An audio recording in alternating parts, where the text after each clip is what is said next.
बिस्मिल्लाहिर्रहमानिर्रहीम। अस्सलामुअलैकुम दोस्तों, उम्मीद आप सब खैर वाफियत से होंगे।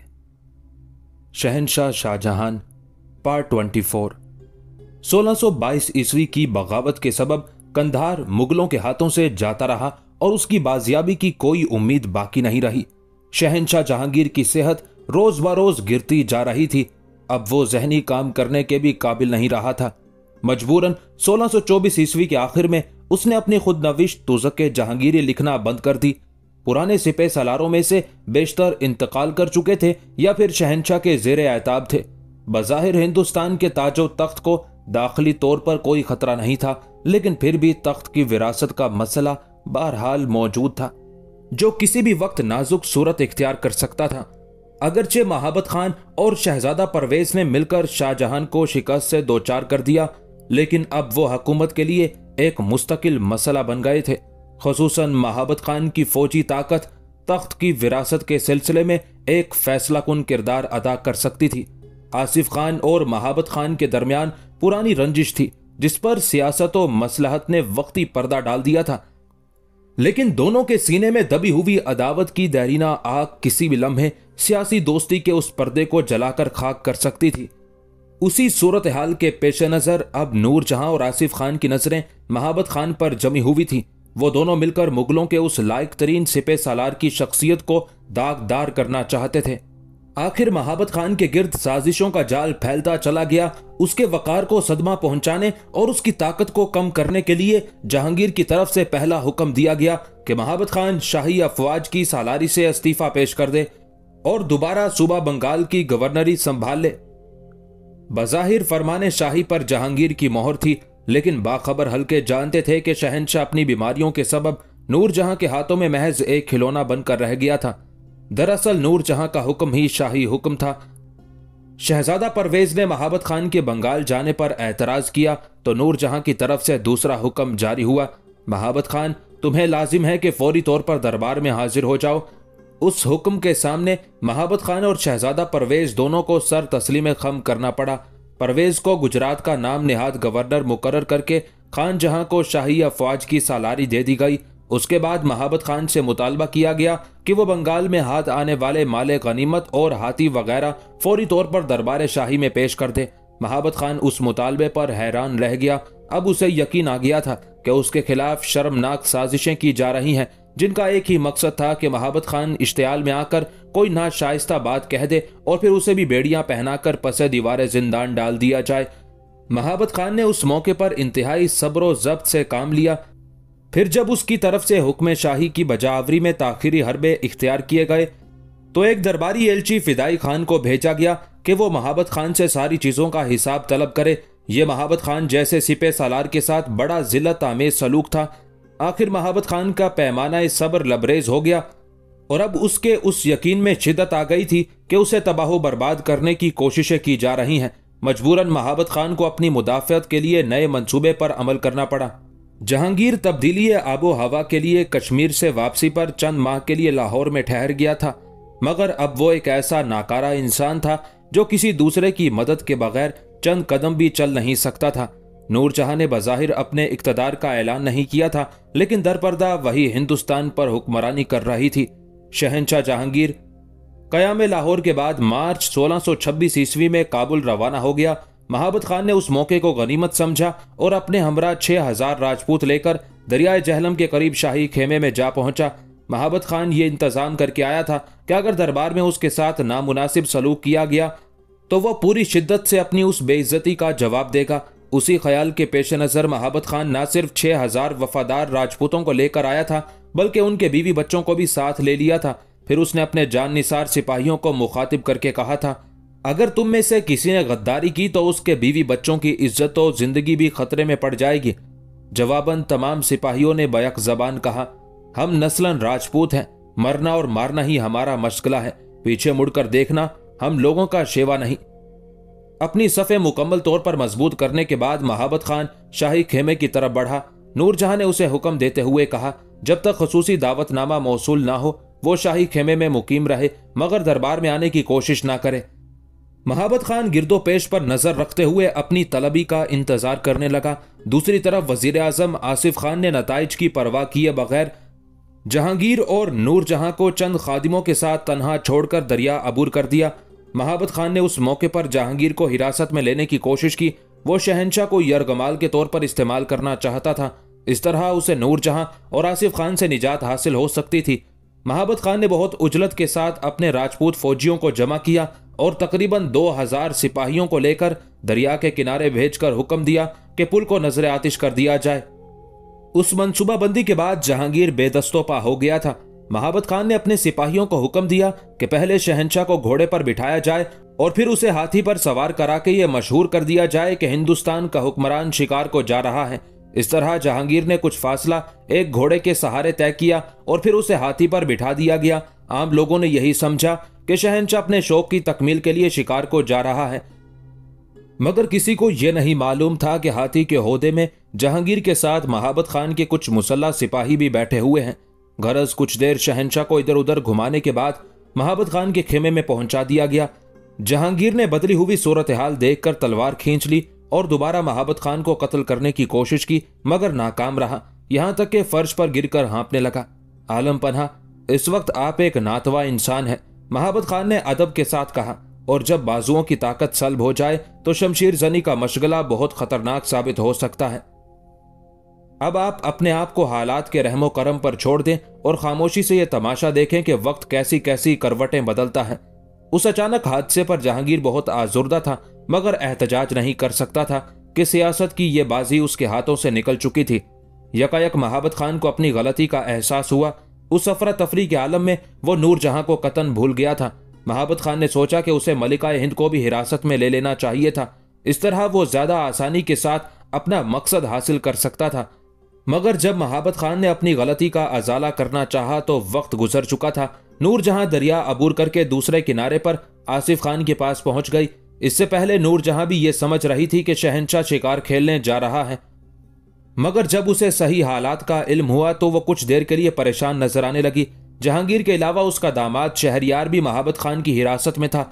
नूरजहां ने फौरी तौर पर एक इजलास तलब किया जिसमें वजीर आजम आसिफ खान के साथ दूसरे दरबारी उमारा भी शरीक थे। बहुत गौर खोज के बाद उस इजलास में फैसला किया गया कि महाबत खान पर हमला करके शहंशाह को आजाद कराया जाए। उस मंसूबे के मुताबिक दूसरे दिन महाबत खान पर हमला कर दिया गया, लेकिन शाही फौज को कामयाबी हासिल ना हो सकी। नूरजहां अपने भाई आसिफ खान पर बरहम हो गई और इंतहाई तल्ख लहजे में कहने लगी, मैं सोच भी नहीं सकती थी कि तुम अपने शहंशाह को इस तरह बेयारो मददगार छोड़कर चले जाओगे। जो कुछ हुआ वो सिर्फ तुम्हारी गफलत और हिमाकत की वजह से हुआ। तुम्हें अपने इस तर्ज अमल पर खुदा और उसके बंदों के सामने शर्म आनी चाहिए। अब यह तुम्हारा फर्ज है कि अपनी इस लग्जिश का अजाला करने की भरपूर कोशिश करो। आसिफ खान बहुत शर्मसार नजर आ रहा था। अपने एहसास नदामत को मिटाने के लिए मजबूरन उसे महाबत खान पर हमला करना पड़ा। हमले से पहले जहांगीर ने बार बार ये पैगाम भेजा कि ऐसी कोई हरकत ना की जाए जिससे महाबत खान के इश्तियाल में इजाफा हो, मगर किसी ने उसकी हिदायत पर अमल नहीं किया। ऐन हमले के दिन नूरजहां ने शहरयार की छोटी बच्ची को गोद में लिया और हाथी पर बैठकर दरियाए जहलम अबूर करने की कोशिश करने लगी। किनारे पर राजपूत सिपाहियों का एक दस्ता मौजूद था। नूरजहां को फरार होते देखकर राजपूतों ने उसके हाथी पर तीरों की बौछार कर दी। एक तीर शहरयार की बच्ची के बाजू में पैवस्त हो गया। खुद नूरजहां भी जख्मी हुई। मजबूरन उसे वापस लौटना पड़ा। आसिफ खान भी मुकाबला करने की बजाय महाज जंग से निकलकर दरियाए सिंध पर वाक़े अटक के किले में चला गया। उसके साथ 3000 सिपाही और कुछ आला अफसर थे। अब महाबत खान की बालादस्ती कायम हो चुकी थी। उसने आगे बढ़कर अटक के किले का भी मुहासरा कर लिया। उस नाजुक मौके पर आसिफ खान के कुछ साथियों ने दरमियान में पड़कर सुलह करा दी। महाबत खान ने आसिफ खान की जान बख्श दी, मगर उसके बहुत से सिपाहियों को मौत के घाट उतार दिया गया। अब नूरजहां के पास भी इसके सिवा कोई चारा ना था कि वो महाबत खान के आगे हथियार डाल दे। नूरजहां ने उस बुरे वक्त को टालने के लिए हिकमत अमली से काम लेते हुए महाबत खान के सामने सर झुका दिया। महाबत खान अपनी उस फतह से बहुत खुश था और अब वो हिंदुस्तान के नक्शे पर एक नई फौजी ताकत बनकर सामने आ चुका था। अब शहंशाह जहांगीर और मलिका नूरजहां दोनों महाबत खान के रहमो करम पर थे। उसने सियासी मफादात हासिल करने के लिए शाह और मलिका को यरगमाल बना लिया था। वरना वो अपने हुक्मरानों को जिस्मानी तौर पर कोई गजन पहुंचाना नहीं चाहता था। जब नूरजहां ने महाबत खान के आगे सर झुका दिया तो मुगल हुकूमत के सिपह सलार ने मलिका को शहंशाह के साथ रहने की इजाजत दे दी। अगरचे उस मौके पर नूरजहां ने नरम और खुशामदाना रवैया इख्तियार किया था, लेकिन वो उन संगीन लम्हात में भी महाबत खान की कैद से आज़ाद होने की तदबीरें सोचती रहती थी। इस दौरान नूरजहां ने महाबत खान के सामने एक तजवीज़ पेश की कि वो ठट्टा जाकर शाहजहां का मुकाबला करे और उसे मुकम्मल तौर पर बेदस्तोपा कर दे। नूरजहां ने महाबत खान को लालच देते हुए ये भी कहा था, मैं और शहंशाह दोनों शाहजहां से बेजार हैं और हर हाल में उससे निजात हासिल करना चाहते हैं। महाबत खान ने बड़ी हैरत से नूरजहां की तरफ देखा। इसमें हैरत की कोई बात नहीं महाबत खान, नूरजहां बड़ी अय्यारी से अपने सिपह सलार के गिर्द साजिशों का नया जाल बिछा रही थी। शाहजहां सख्त मिजाज और खुद गरज है। उसने अपने माँ बाप और भाइयों के साथ अच्छा सलूक नहीं किया। शहजादा खुसरू उसके हाथों मारा गया। अब वो शहजादा परवेज और शहरियार की ताक में है। अगर तुम शहजादा शहरियार को मुगल तख्त का वारिस मान लो तो फिर हिंदुस्तान में तुम्हारी तरफ आंख उठाकर देखने वाला कोई नहीं। बिसाते हुकूमत पर हुक्मरान के बाद तुम्हारा ही इक्तदार होगा। महाबत खान एक जंगजू और बहादुर सिपाही था, मगर उसमें सियासतदानों जैसी अकल नहीं थी, इसलिए मलिका हिंद की चालबाजियों को समझने से आजिज रहा। कुछ दिन बाद उस गुफ्तगू का बेहतर नतीजा बरामद हुआ और नूरजहां भी यही चाहती थी। महाबत खान ने शहंशाह और मलिका को काबुल की तरफ जाने की इजाजत दे दी। नूरजहां ने एक लम्हे की भी ताखीर नहीं की और मई 1626 ईस्वी में शाही काफिला काबुल पहुंचा। अब नूरजहां शहंशाह और अपने आप को बहुत ज्यादा महफूज समझ रही थी। महाबत खान ने वक्ती तौर पर जो इक्तदार हासिल किया था वह उसे बरकरार न रख सका। सबसे पहले राजपूतों से उसका तनाजा हुआ। उस झगड़े में तकरीबन 900 राजपूत मारे गए। बाकी राजपूतों ने महाबत खान की हिमायत से हाथ उठा लिया। उस वाक़े के फौरन बाद अफगानों ने महाबत खान के खिलाफ बगावत कर दी। इस तरह महाबत खान के असरात आहिस्ता आहिस्ता कम होते चले गए। नवंबर के महीने में शाही काफिला काबुल से कश्मीर की तरफ रवाना हुआ। वापसी में जहांगीर ने महाबत खान को पैगाम भेजा, मां बदौलत फौजी दस्तों में कुछ तब्दीलियां चाहते हैं। महाबत खान ने हुक्म शाही को बगौर पढ़ा और तसादुम से बचने के लिए अपनी फौज को लेकर एक मंजिल आगे चला गया और फिर बहुत तेजी से लाहौर की तरफ बढ़ा। महाबत खान ने शहंशाह के हुक्म को तस्लीम कर लिया था, लेकिन फिर भी उसने एहतियात के तौर पर वजीर आजम आसिफ खान, उसके लड़के और जहांगीर के 2 भतीजों को यरगमाल बना लिया। यह सूरत हाल देखकर नूरजहां ने महाबत खान से बार बार इसरार किया कि वह उन तमाम यरगमालियों को आज़ाद कर दे। कुछ दिन बाद महाबत खान ने नूरजहां की बात मान ली। पहले उसने शहजादों को और फिर कुछ वक्फे से आसिफ खान को उसके लड़के के साथ वापस कर दिया। उन तमाम कामों से फारिग होते ही महाबत खान मशरकी इलाके की तरफ बढ़ा ताकि बंगाल से आने वाले खजाने पर कब्जा कर सके। जहांगीर की सेहत रोज ब रोज बिगड़ती जा रही थी। जिस जमाने में शहंशाह काबुल में था तो उसे अपने बदतरीन दुश्मन मलिक अंबर हबशी की मौत की खबर मिली थी। शहंशाह के लिए यह बड़ा मुसरत अंगेज हादसा था। मलिक अंबर हबशी के बाद जहांगीर को आए दिन की बगावतों और हंगामों से निजात मिल गई थी। अभी वो अपनी सेहत की खराबी को भूलकर अपने दुश्मन की मौत का जश्न मना रहा था कि उसे शहजादा परवेज के इंतकाल की जांगुदाज खबर मिली। उस खबर ने जहांगीर को इस कदर शिकस्ता कर दिया था कि वो कई दिन तक बिस्तर पर पड़ा रहा। जवान साल बेटे की मौत ने जहांगीर के सीने के दागों में मजीद इजाफा कर दिया था, मगर यह नया दाग ऐसा था जिसकी खलिश ने जहांगीर के सब्र करार छीन लिए थे। शहजादा परवेज शुरू से रंगीन मिजाज इंसान था। उसने बाप के इक्तदार और दौलत से यही फायदा उठाया था कि उसकी जिंदगी का एक एक लम्हा कैफो निशात में डूबा रहता था। खूबसूरत औरतों का इज्तमा और पुरानी शराब का जखीरा। शहजादा परवेज की जिंदगी उन 2 तबाहकार महाजों में सिमट कर रह गई थी।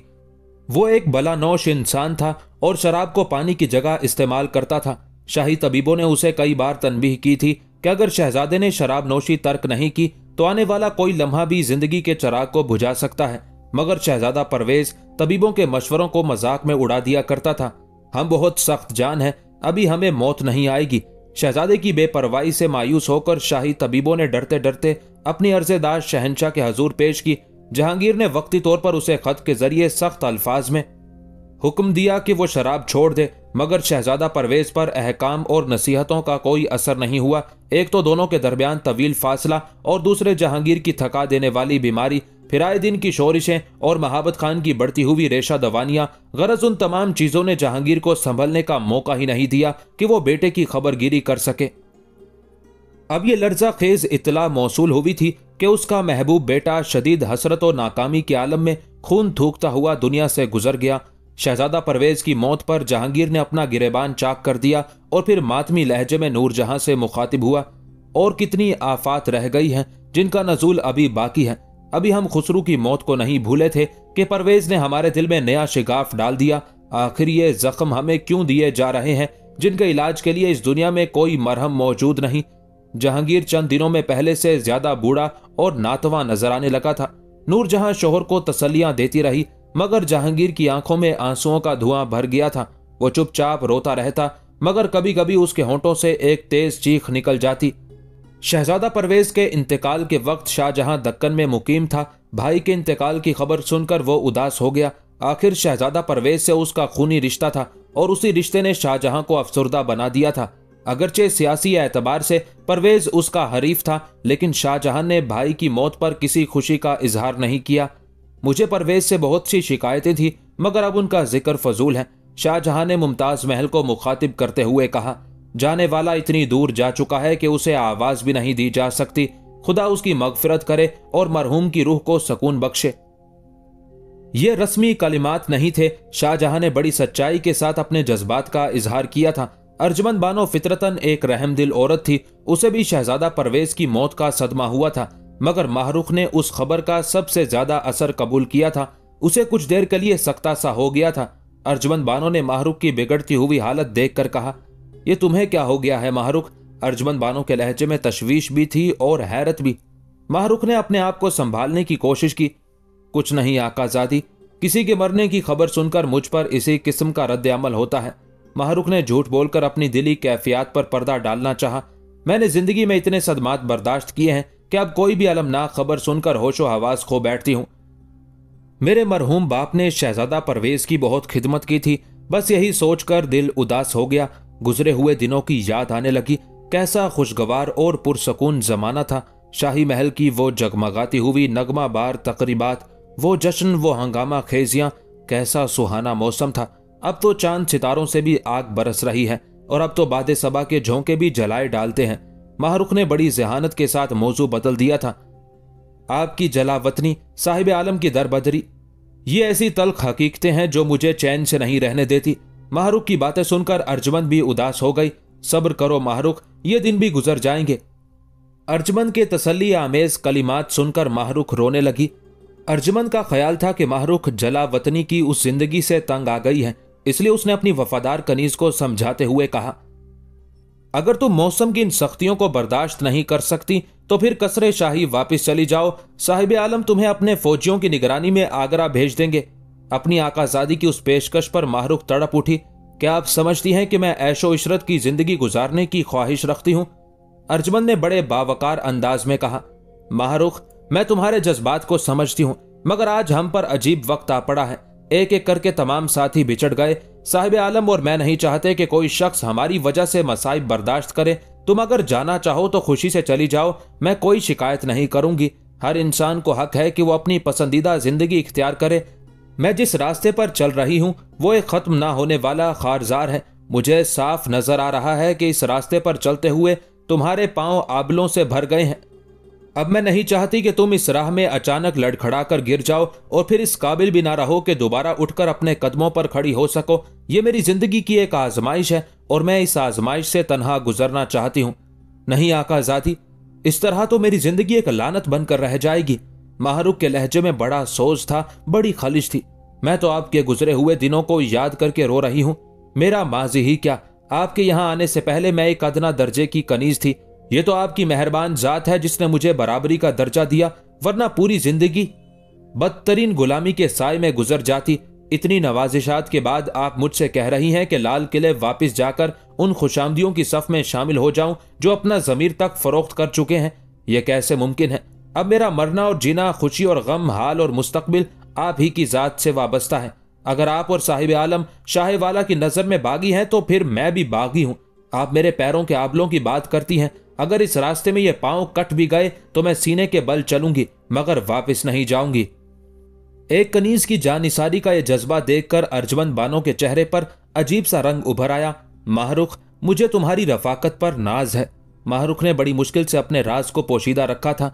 अर्जमंद बानो को जरा भी शक ना हो सका कि माहरूख किस लिए आंसू बहा रही है। वो लोगों के दरमियान जबरन मुस्कुराने की कोशिश करती, मगर जब तन्हाई मुयस्सर आती तो बेइख्तियार रोने लगती। रात रात भर जागकर शहजादा परवेज के हक में दुआएं करती। ऐ खुदा, उस शख्स को बख्श दे जो मेरी आबरू का कातिल है। मैं अपना खून उस पर माफ करती हूँ, तू भी उसे माफ कर दे कि तुझसे ज्यादा माफ करने वाला कोई नहीं। शहजादे को मेरे हिसाब में ना पकड़ना कि वो मेरा महबूब था। मैं हशर के मैदान में तुझसे कोई मुतालबा नहीं करूंगी। तू गवाह रहना कि मैंने परवेज को माफ कर दिया। मैं चाहे आतिशे गम में झुलस कर राख हो जाऊं, मगर तू उसे दोजख की आग से बचा लेना। ऐ बेपनाह करम वाले, उस पर अपना करम कर कि आज वो सिर्फ तेरे करम का मोहताज है। माहरूख को गिरियाउजारी करते करते पूरी रात गुजर गई। फिर जब वो शुभ लोगों के सामने आती तो उसकी आंखें मुतवर्रम होती। सिकंदर मिर्जा से माहरूख की हालत छुपी ना रह सकी। उसने कई बार उस औरत का हाल पूछने की कोशिश की जिसका तर्ज अमल बड़ा जारहाना था और जो उससे शदीद नफरत करती थी। माहरूख, मुझे यह हक तो हासिल नहीं कि मैं तुम्हारे जाती मामलात में मुदाखलत करूं, मगर फिर भी मैं अपने दिल से मजबूर हूं। मुझे बताओ कि वो कौन सा जख्म है जिसने यकबायक तुम्हारे चेहरे की तमाम रौनकें छीन ली हैं। माहरूख ने बिगड़ी हुई नजरों से सिकंदर मिर्जा की तरफ देखा और चुपचाप गुजर कर चली गई। फिर जब एक दिन सिकंदर मिर्जा ने माहरूख को रोककर यही बात पूछी तो उसके माथे पर कई बल पड़ गए। आखिर आपको ये इजाजत किसने दी है कि मेरे हालात से दिलचस्पी रखें? बेशक ये रिश्ता यकतरफा सही, मगर तुम मेरी मोहब्बत से इनकार नहीं कर सकती। सिकंदर मिर्जा ने शिकस्ता लहजे में कहा, मुझे आप ही से नहीं, इस लफ्ज से भी नफरत है। माहरूख के होंठों से तलखियों और नफरतों की आग बरस रही थी। मैं फिर भी तुमसे मोहब्बत करता रहूंगा, सिकंदर मिर्जा ने बड़ी शाइस्तगी से कहा। मैं तुमसे जवाबी मोहब्बत नहीं मांगता, मगर इतना जरूर चाहता हूं कि मुझे अपनी उदासी की वजह बता दो। जब तक तुम्हारे होंठों की गुमशुदा मुस्कुराहट वापस नहीं आएगी, मैं भी अजियतों की आग में जलता रहूंगा। एक लम्हे के लिए माहरूख ने सिकंदर मिर्जा की तरफ देखा। वो बहुत उदास नजर आ रहा था। माहरूख के दिल में खलिश सी पैदा हुई, मगर वो फौरन ही पत्थर बन गई। जब मुझसे आपका कोई रिश्ता ही नहीं है तो फिर ये पुरसिश हाल क्यों? यकायक माहरूख बहुत ज्यादा बरहम नजर आने लगी थी। रिश्ता है, मगर कभी तुमने महसूस नहीं किया। सिकंदर मिर्जा उसी लहजे में गुफ्तगू कर रहा था। मैं किसी रिश्ते को तस्लीम नहीं करती। माहरूख पहले से ज्यादा गजबनाक हो गई थी। कसरे शाही की रंगीन फिजाओं ने आपको गुमराह कर दिया है। सिकंदर मिर्जा सन्नाटे में आ गया। आप समझते हैं कि मैं इन पुरफरेब बातों से बहल जाऊंगी? माहरूख ने इंतहाई तल्ख लहजे में कहा। मैं बरसों से तुम्हारा इंतजार कर रहा हूं माहरूख। सिकंदर मिर्जा की आवाज बहुत मध्यम थी। अगर किसी दूसरी मंजिल का मुसाफिर होता तो कभी का जा चुका होता। एक बार मुड़कर तो देखो कि मैं नामुराद कब से अकेला खड़ा हूं। यह मुझ पर कोई एहसान नहीं। मैंने किसी से कब कहा था कि कोई मेरा इंतजार करे? यह महज दीवानगी है और दीवानों का यही हशर होता है। माहरूख ने सिकंदर मिर्जा की तमाम इल्तिजाओं को बुरी तरह जुठला दिया था। सिकंदर मिर्जा हसरत ज़दा नजरों से देखता रहा और माहरूख तेज कदमों के साथ चली गई। फिर जब रात की तन्हाई मुयस्सर हुई तो माहरूख ने पहली बार सिकंदर मिर्जा के लिए अपने दिल में गुदाज महसूस किया। अगर वो हवस परस्त होता तो बेशुमार रास्ते खुले हैं, किसी पर भी चला जाता। माहरूख ने सोचा और उसके दिल की धड़कनें तेज हो गई। एक शरीफ इंसान तेरी वजह से तबाह हो रहा है। माहरूख ने अपने आप को मुखातिब करके कहा। मैं भी क्या करूं, अपने अहद से मजबूर हूं। माहरूख ने खुद कलामी के अंदाज में कहा। मैं तो एक की हो चुकी, फिर उसकी यादों से किस तरह बेवफाई करूं? और सिकंदर मिर्जा का क्या होगा जिसने तेरी खातिर दुनिया भर की औरतों को नजरअंदाज कर दिया है? माहरूख के जहन में दूसरा सवाल उभरा। माहरूख उस सवाल का जवाब ना दे सकी और बेइख्तियार रोने लगी। सिकंदर मिर्जा, तुम मेरे रास्ते में क्यों आ गए? मैं किस किस का मातम करूं, अपने महबूब की मौत का या तुम्हारी नाकाम हसरतों का? मेरे इख्तियार में कुछ नहीं, कुछ भी नहीं। मैं बहुत मजबूर हूं। तुम एक अजीम इंसान हो सिकंदर मिर्जा, मैं तुम्हारे काबिल नहीं। काश मेरी तबाही से पहले तुम मुझे मिल जाते, फिर मैं अपनी किस्मत पर नाज करती। तुम बहुत बुलंद हो, मेरे तसव्वुरात की परवाज से भी ज्यादा। मैं बहुत पस्ती में हूं। तुम्हें छूना चाहती हूं मगर छू नहीं सकती। तुमसे तो इस खुद गरज दुनिया में वफा का एतबार कायम है। फिर तुम क्यों एक कनीज की तलाश में यहां तक आ गए? तुम वापिस चले जाओ, खुदा के लिए वापिस चले जाओ। माहरूख बहुत देर तक अपने आप से बातें करती रही। उसके रुखसार आंसुओं से भीगते रहे। वक्त तेजी से गुजरता रहा था। यकायक हालात ने एक और करवट ली। जब शाहजहां को महाबत खान की बगावत का इल्म हुआ तो उसने खान जहां से कहा कि वो अपने बाप की मदद के लिए जाना चाहता है, मगर खान जहां ने किसी भी किस्म के ताउन से इनकार कर दिया। मजबूरन शाहजहां ने थोड़ी सी फौज ली और शुमाल की तरफ रवाना हो गया। जब शाहजहां अजमेर पहुंचा तो उसके पुराने इत्तेहादी राजा भीम सिंह का लड़का किशन मर गया। नतीजतन राजपूत सिपाही किशन सिंह की लाश लेकर वापस हो गए। इस तरह शाहजहां की फौज की तादाद कुछ और कम हो गई। शाहजहां का ख्याल था कि कंधार पर ईरानी कब्जे के बावजूद शाह ईरान उससे बाइज्जत सलूक करेगा, क्योंकि शाहजहां ने अपनी तरफ से ताल्लुकात में कोई तलखी पैदा नहीं होने दी थी। लेकिन ठट्टा के गवर्नर की वजह से शाहजहां को ताखीर हो गई। ठट्टा का गवर्नर शहजादा शहरियार का इत्तेहादी था और उसने शाहजहां की मुजाहमत के लिए बड़ी फौज जमा कर ली थी। शाहजहां के साथियों ने किले पर हमला कर दिया, मगर उन्हें शिकस्त से दो चार होना पड़ा। यह हमला शाहजहां की मर्जी के खिलाफ किया गया था। अभी शाहजहां अपनी ताज़ा शिकस्त और मुस्तकबिल के बारे में गौर कर ही रहा था कि उसे नूरजहां का खत मिला। नूरजहां ने मुख्तसरन लिखा था, तुम इत्मीनान से रहो, महाबत खान के असर रसूख को खत्म कर दिया गया है। शाहजहां उस खत का मफहूम समझने से कासिर था कि आखिर मलिका हिंद उसे खामोश और मुतमईन रहने की तलकीन क्यों कर रही है। नूरजहां ने एक तरफ शाहजहां को खत लिखकर मुतमईन करने की कोशिश की कि वो अपनी जगह से हरकत ना करे, और दूसरी तरफ महाबत खान को हुक्म दिया कि वो शाहजहां की बगावत को फरू करने के लिए फौरन ठट्टा पहुंच जाए। इस तरह नूरजहां का मकसद ये था कि जब दोनों दुश्मन आपस में टकराएंगे तो यकीनी तौर पर किसी एक से निजात हासिल कर ली जाएगी और दूसरी तरफ महाबत खान दरबार शाही से दूर हो जाएगा। शाहजहां वाकईतन उस बेसरो सामानी के आलम में भी अपने बाप की मदद करने के लिए निकला था, मगर उसके खिलाफ महल्लाती साजिशों का जाल मजबूत तर होता चला गया। दूसरी तरफ महाबत खान नूरजहां के कहने पर शाहजहां से जंग करना चाहता था, मगर शाही खजाने के लालच ने उसे बंगाल की तरफ जाने पर मजबूर किया। मगर जब वो शाही खजाना हासिल करने में नाकाम रहा तो उसने मेवात में पनाह ली। अब महाबत खान का जोर टूट चुका था। उस सूरत हाल के पेश नजर उसने 2000 सिपाहियों के साथ अपनी तमाम खिदमात शाहजहां के सपुर्द कर दी। इस तरह नूरजहां का मंसूबा नाकाम हो गया और उसके दोनों ताकतवर हरीफ एक ही महाज पर जमा हो गए। शाहजहां की बदबख्ती के साए आहिस्ता आहिस्ता दूर होते जा रहे थे। 1627 ईस्वी के मौसम बहार में शहनशाह गर्मियां गुजारने की गरज से कश्मीर रवाना हुआ। जब शाही काफिला लाहौर से रवाना हुआ तो उस वक्त भी जहांगीर की हालत कुछ अच्छी नहीं थी। दमे के मर्ज की वजह से वो खासा कमजोर हो गया था, यहां तक कि सवारी के काबिल भी नहीं रहा था। जहांगीर की भूख मर चुकी थी और इंतहा यह है कि शराब भी उसके हल्क से नीचे नहीं उतरती थी। मौसम खिजा में शाही काफिला कश्मीर से वापस हुआ। इस दौरान उसने एक बार शिकार भी खेला, मगर इस तरह के उसने एक खादिम का सहारा लेकर बंदूक चलाई। ये बड़ी खौफनाक अलामत थी। शाही तबीब समझ चुके थे कि फरिश्ता या जल दबे कदमों जहांगीर का ताक़ुब कर रहा है। अगरचे जहांगीर कश्मीर को दुनिया की जन्नत समझता था, मगर इस बार ये जन्नत भी उसे सुकून की चंद सांसें फराहम ना कर सकी। जहांगीर तकरीबन रोजाना ही नूरजहां के साथ सैर के लिए निकलता था, मगर उसे फितरत के हसीन मनाजिर में कोई कशिश महसूस ना होती। वो अक्सर नूरजहां के कांधे पर सर रख कर कहता, मलिका आलिया, ऐसा महसूस होता है जैसे माँ बदौलत दोबारा लाहौर नहीं देख सकेंगे। नूरजहां अपनी महबूबाना अदाओं का मुजाहिरा करती, लेकिन अब उस हसीन तरीन औरत के गमजों में भी कोई कशिश बाकी नहीं रही थी। जहांगीर बड़ी मायूसी की बातें करता, जैसे उसे अपनी मौत सामने नजर आ रही हो। नूरजहां घबराकर शहंशाह के खुश्क होंठों पर हाथ रख देती। आलम पन्हा, अपनी जबान से ऐसे कलिमात अदा ना करें जिन्हें सुनकर आपकी इस कनीज का दिल भी टूट जाए। नूरजहां को बेकरार देखकर जहांगीर संभलने की कोशिश करता, मगर उसके हौसले जवाब दे चुके थे। आखिरी दिनों में जहांगीर महल की कनीजों से ऐसी शफकत आमेज गुफ्तगू करता कि वो परेशान हो जाती और मुंह फेर कर रोने लगती। बड़ी नासाजगार फिजा थी, हर तरफ वीरानी ही वीरानी नजर आती थी। एक दिन उसने नूरजहां के कंधे पर सर रखकर कहा, अगर यहां से कूच करने में उजलत से काम लिया गया तो ये खित्ता मेरी जिंदगी में हमेशा खार बनकर खटकता रहेगा। नूरजहां ने घबराकर शहंशाह की पेशानी को छुआ और फिर जहांगीर को साथ लेकर बारादरी से बाहर निकल आई। अब की बार शहंशाह का जुलूस कबलज वक्त ही वादी कश्मीर से रवाना हो गया। वो पालकी में गाँव तकिए का सहारा लेकर नूरजहां के साथ बैठा और दूर तक फैले हुए पहाड़ी सिलसिलों को वीरान आंखों से देखता रहा। नूरजहां ने शहंशाह का दिल बहलाने की बहुत कोशिश की, मगर हर बार उसके होंठों पर एक अफसुर्दा सी मुस्कुराहट उभरती और डूब जाती।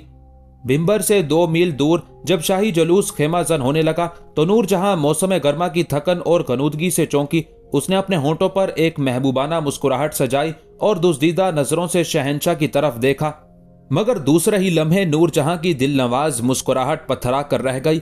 शहंशाह की रूह आलम ख्वाब ही में परवाज कर चुकी थी। वो गाँव तकिए के सहारे आंखें बंद किए सो रहा था, लेकिन इस तरह की यह उसकी अबदी नींद थी। जहांगीर को तमाम अजियतों से निजात मिल चुकी थी और वो इस फानी दुनिया से बहुत दूर जा चुका था। नूरजहां ने फौरन सालारे काफिला को पर्दे के पास बुलाया और इंतहाई पुरजलाल लहजे में उसे हुक्म दिया, पड़ाव मौकूफ कर दिया जाए और सफर तेज रफ्तारी के साथ जारी रहे। सालारे काफिला और दूसरे खिदमतगारों को इतना पूछने की जुर्रत ना हो सकी कि साल हर साल की रस्म में इस अचानक तब्दीली की क्या वजह है। ख्वासों और कनीजों की जबानी जलूस में यह खबर उड़ते उड़ते गर्म हो गई कि शहंशाह की तबीयत नासाज है और मलिका आलिया जल्द अज जल्द लाहौर पहुंच जाना चाहती हैं। अंबर और लोबान की खुशबू और अरके गुलाब की बारिश के बावजूद शहंशाह को गर्मी की शिद्दत से महफूज रखना आसान नहीं था। गुजरात से 1.5 मील के फासले पर नूरजहां ने काफिला रोक देने का हुक्म दिया और फौरी तौर पर शाही तबीब को तलब कर लिया। शाही तबीब लरजते कदमों से आगे बढ़ा और पालकी के करीब पहुंचकर जमीन बोस हो गया। नूरजहां ने उस मौके पर बेमिसाल कुव्वत बर्दाश्त का मुजाहिरा किया। वो पूरे जाहो जलाल के साथ पालकी से नीचे उतरी। उसका इत्मीनान देखकर कोई नहीं कह सकता था कि वो अपनी जिंदगी के सबसे बड़े सदमे से दो चार हो चुकी है। नूरजहां ने शाही तबीब का सलाम कबूल किया और हाथ के इशारे से तखलिये का हुक्म दिया।